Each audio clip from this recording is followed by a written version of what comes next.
Chemical kinetics में हम क्या पढ़ते हैं? केमिकल काइनेटिक्स क्या क्या पढ़ते हैं हम इसमें? Kinetics of the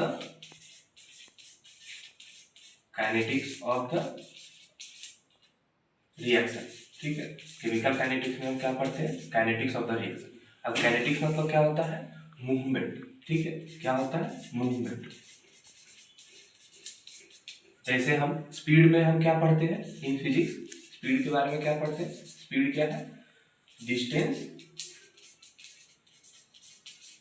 travelled by time taken.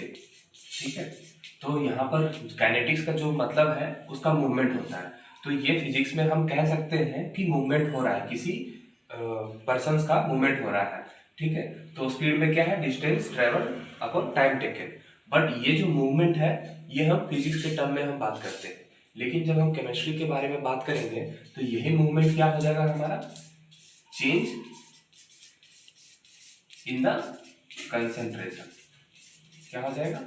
Change in the concentration. ठीक है, तो हम काइनेटिक्स ऑफ द रिएक्शंस में क्या पढ़ते हैं? ठीक है, कि कैसे किसी भी रिएक्टेंट का या प्रोडक्ट का कंसंट्रेशन चेंज हो रहा है विथ रिस्पेक्ट ऑफ टाइम। ठीक है, तो हम क्या है यहाँ पर जो इसमें हम काइनेटिक्स में पढ़ते हैं रेट के बारे में। जैसे हम फिजिक्स में पढ़े स्पीड, ठीक है, काइनेटिक्स में पढ़ते हैं रेट। और इसका क्या होता है? Change in the concentration upon time. क्या होता है? चेंज इन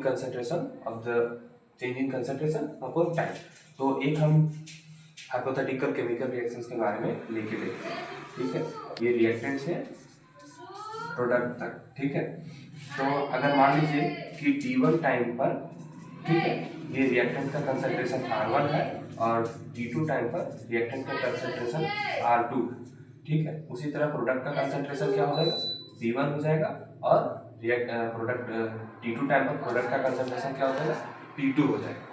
ठीक है, लेकिन विद द टाइम क्या होता है? रिएक्टेंट का कंसंट्रेशन ये डिक्रीज करता है, मीन्स ये छोटा वैल्यू होगा और ये R1 जो होगा वो बड़ा वैल्यू होगा। लेकिन विद द टाइम प्रोडक्ट का जो कंसंट्रेशन होता है वो इंक्रीज करता है। ठीक है, जब हम डेल्टा R निकालेंगे जो हमारा चेंज इन कंसंट्रेशन है, ठीक है, वो क्या हो जाएगा हमारा? R2 minus R1। ठीक है, बट हम जानते हैं कि R2 जो है वो लेस देन है R1 से। ठीक है, इसका मतलब क्या होगा कि डेल्टा R का जो वैल्यू है वो ये हमारा नेगेटिव आएगा। ठीक है, जबकि प्रोडक्ट का जो कंसंट्रेशन है चेंज क्या लिखेंगे हम उसका? P2 minus P1। ठीक है, और यहाँ पर क्या है कि P2 जो है वो ग्रेटर देन है P1 पर, तो ये जो हमारा वैल्यू होगा वो पॉजिटिव होगा। ठीक है, तो जब हम रेट ऑफ द रिएक्शन लिखेंगे, जो रेट है हमारा, ठीक है, रेट इज इक्वल टू क्या हो जाएगा? डेल्टा R अपॉन अगर टाइम चेंज कर रहे हैं वो डेल्टा T हो जाएगा। ठीक है, और यही किसके बराबर हो जाएगा? Delta P upon delta T के बारे में। लेकिन ध्यान रखने वाला बात है कि अभी जस्ट बताया कि डेल्टा R जो होगा वो नेगेटिव होगा। ठीक है, तो इसके हिसाब से क्या होगा कि रेट जो होगा वो नेगेटिव हो जाएगा, बट रेट कभी भी नेगेटिव नहीं हो सकता है, इसीलिए हम इसके सामने हम माइनस साइन लगाते हैं ताकि रेट हमारा पॉजिटिव हो। और प्रोडक्ट को सिंबलाइज करने के लिए हम यहाँ पर पॉजिटिव साइन लगाते हैं ताकि ये हमारा डिफरेंस मालूम चल सके। ठीक है, तो ये हमारा रेट हो गया। तो अब हम क्या डिफाइन कर सकते हैं रेट ऑफ द रिएक्शंस में कि रेट जो है वो change in the concentration of reactant, ठीक है, और change in the concentration of product with respect of the time. ठीक है, एक और एग्जांपल लेके समझते हैं। अभी यहाँ पर रिएक्टेंट था, रिएक्टेंट और जो प्रोडक्ट का स्टोइकियोमेट्रिक कोएफिशिएंट था वो 1 था और यहाँ पर भी 1 था। ठीक है, अब मान लीजिए कि कोई एक रैंडम रिएक्शन लेते हैं। ठीक है, वो हो गया 2A प्लस 3B, ये प्रोडक्ट में चेंज हो रहा है और ये 4B आ रहा है। ठीक है, तो इस केस में हम रेट ऑफ द रिएक्शन क्या लिखेंगे? यहाँ पर एक ध्यान देने वाली बात है कि यहाँ पर यूनिट मोल रिएक्टेंट था, वो यूनिट प्रोडक्ट में चेंज हो रहा था, 1 यूनिट से 1 यूनिट। ठीक है। लेकिन हम यहाँ पर देख रहे हैं, अगर हम ए का बी के साथ देखते हैं तो 2 यूनिट जो है रिएक्टेंट वो 4 यूनिट ऑफ प्रोडक्ट में चेंज हो रहा है, ठीक है। और इस केस में यहाँ पर बी के रिस्पेक्ट में अगर हम देखें तो 3 यूनिट बी जो है वो 4 प्रोडक्ट में चेंज हो रहा है। तो यहाँ पर जो रेट है वो सारा बराबर के हिसाब से लिखते हैं। तो जब हम इसको इक्वलाइज करेंगे रेट में तो हम जो स्टोइकियोमेट्रिक कोएफिशिएंट है उससे हम डिवाइड कर देंगे, ठीक है। तो उस हिसाब से मेरा क्या हो जाएगा रेट यहाँ पर -1/2, ठीक है, delta A upon delta T, ठीक है। उसी तरह से हम बी के लिए क्या लिखेंगे -1/3 delta B upon delta T, और प्रोडक्ट के लिए क्या लिखेंगे प्लस देंगे यहाँ पर और 1/4 delta P upon delta T, ठीक है। अब जो रेट ऑफ द रिएक्शंस है, ठीक है, यहाँ तक तो हम एग्जांपल देके समझ गए, ठीक। अब रेट ऑफ द रिएक्शंस में एक चीज़ और ख़ास बात है कि ये जो रेट जो हम निकालते हैं वो 2 तरह का हम समझते हैं, ठीक है, 2 तरीके से। एक हो गया average rate of the reaction और दूसरा क्या है वो हमारा instantaneous rate of the reaction. Instantaneous rate of the reaction, ठीक है। Average rate of the reactions में हम क्या देखते हैं,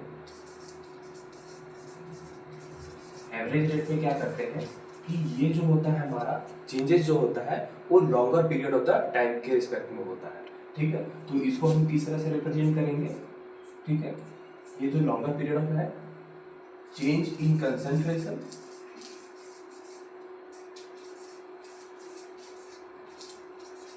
कंसंट्रेशन अपॉन क्या होगा टाइम ट्रैवल टाइम इंटरवल, या फिर हम यहाँ पर लिख सकते हैं लॉन्गर टाइम इंटरवल। और same instantaneous rate of the reaction क्या होता है कि किसी एक पॉइंट ऑफ टाइम पर, किसी रेफरेंस ऑफ द पॉइंट जो होता है वो किसी एक पॉइंट ऑफ द टाइम पर जो कंसंट्रेशन का चेंजेस आ रहा है उसमें हम देखते हैं rate of the reaction. Instantaneous rate में क्या हो जाएगा, इसको इसी को हम किस फॉर्म में लिखते हैं कि डेल्टा आर अगर कंसंट्रेशन में ले रहे नेगेटिव साइन देके और डेल्टा टी के रिस्पेक्ट। और इंस्टेंटेनियस में क्या होता है, इसमें भी चेंज इन कंसंट्रेशन होता है, चेंज इन कंसंट्रेशन, बट इसमें जो टाइम होता है टाइम इंटरवल वो स्मॉल टाइम इंटरवल देते हैं, स्मॉल टाइम इंटरवल, ठीक है। और यही डेल्टा जो स्मॉल है, ठीक है, स्मॉल चेंजेस के लिए हम मैथमेटिक्स में भी पढ़ चुके हैं। स्मॉल चेंजेस के लिए क्या लिखते हैं डी, अगर आर रिस्पेक्ट में ले रहे हैं तो D R by D T, और रिएक्टेंट के केस में है तो वो हम नेगेटिव साइन लेंगे, ठीक है। इसको हम ग्राफिकल मेथड से हम समझते हैं, ठीक है। ये हमारा रिएक्टेंट है और ये हम टाइम के रिस्पेक्ट में करेंगे तो क्या होगा with respect of the time क्या होगा, कंसंट्रेशन हम यहाँ पर भी पहले देख चुके हैं कि with respect of the time क्या होगा, कंसंट्रेशन चेंज मीन्स डिक्रीज कर रहा है, ठीक है। तो क्या होगा with respect of the time concentration change होगा, ठीक है। तो एक हम कंसीडर करते हैं कि किसी इंटरवल ऑफ द टाइम से, ठीक है, और एक कंसंट्रेशन हम यहाँ पर लेते हैं, ठीक है, और ये मान लेते हैं R1 है और ये R2 है। तो R2 का टाइम क्या है यहाँ पर T1 हो जाएगा और ये हमारा T2 हो जाएगा, ठीक है।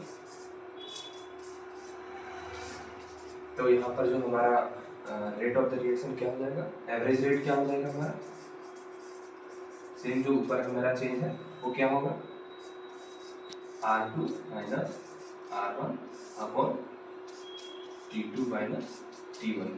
तो सिंस R2 जो मेरा स्मॉल है, ठीक है, तो इसके लिए हम सामने यहाँ पर नेगेटिव साइन दे देंगे, ठीक है। और ये हम क्या लिख सकते हैं delta R upon delta T negative, ठीक है। जबकि instantaneous rate of the reactions क्या होता है कि किसी एक पॉइंट ऑफ टाइम पर, जैसे मान लीजिए कि इस पॉइंट ऑफ टाइम पर, ठीक है, इस पॉइंट ऑफ टाइम पर, तो इसको हम क्या निकालते हैं टेंजेंट के थ्रू हम निकालते हैं। इस पॉइंट पर जो हमारा टेंजेंट टच हो रहा है उस टेंजेंट से निकालते हैं, और ये हमारा क्या होता है टेंजेंट, वो हमारा होता है यहाँ पर स्लोप के बराबर, ठीक है। स्लोप के बराबर। अगर रिएक्टेंट के केस में ले रहे हैं तो ये स्लोप जो हमारा वो डिक्रीज कर रहा है, इसलिए हम नेगेटिव साइन यूज करेंगे स्लोप में, ठीक है। और अगर हम प्रोडक्ट के केस के ले रहे हैं तो ये स्लोप जो होगा हमारा वो पॉजिटिव स्लोप होगा, मतलब पॉजिटिव डायरेक्शन में होगा, ठीक है। तो ये हमारा हो गया एवरेज रेट और instantaneous rate of the reactions के बारे में, ठीक है। अब हम आगे हम जो पढ़ेंगे